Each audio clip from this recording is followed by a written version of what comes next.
G'day, this is Scotty Tucker. Just here to give a very brief sort of general guideline to how many fish you should have in your pond. What most people do with their pond is overload it, and they put in way too many fish, and that then causes problems with either fish stunted growth, fish kills, not being able to survive, dirty water, stinky water, algae-ridden water. You've got to feed your fish too much when there's too many fish in there, which means that there's too much nutrient going in through the fish food. So you want to try and prevent all this from happening. So without getting into online arguments with every fish boffin throughout the world, I'm just going to share my experience and what I've learned over the years as a general guideline. When we're talking ponds in backyards in Australia, you're generally speaking koi or goldfish. Koi are the big, large Japanese carp that grow quite sizable.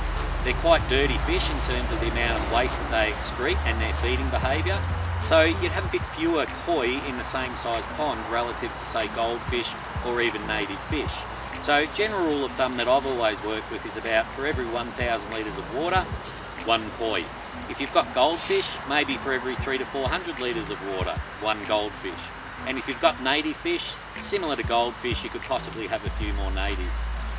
So again, without spiking an online feud with every single fish geek in the known universe, that's just a general guideline. There are obviously exceptions to that, and there are reasons when you can have more fish in there and you should also have fewer fish in there.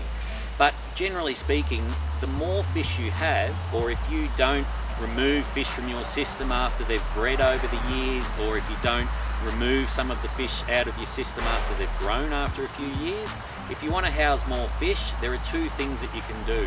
One is make sure that you've got a very good working efficient biological filter, because if you've got a good biological filter and if you want lots and lots of fish, make sure your biofilter increases in its capacity as well. That means that you're going to break down the waste that fish are producing that would otherwise poison themselves by living in their own putrid water. So putting in a good sizable biological filter will enable you to carry more fish within the pond. The other thing that will enable you to carry more fish is aeration. If you get more oxygen into the water, your fish are going to thrive, your fish are going to do better, but most importantly, the bacteria that's ultimately breaking down that waste and keeping them alive is going to be functioning more efficiently and more effectively, and because that loves oxygen, so you're going to get the ability to put more fish in, or to enable yourself to allow the fish to grow or breed without having to take some out and give them to your neighbours or your mates or whoever. So they're your general rules of thumb for your fish, but the main thing is if you look after your fish with biological filtration and aeration, you're not going to have many problems and you're going to have some happy fish for many years to come.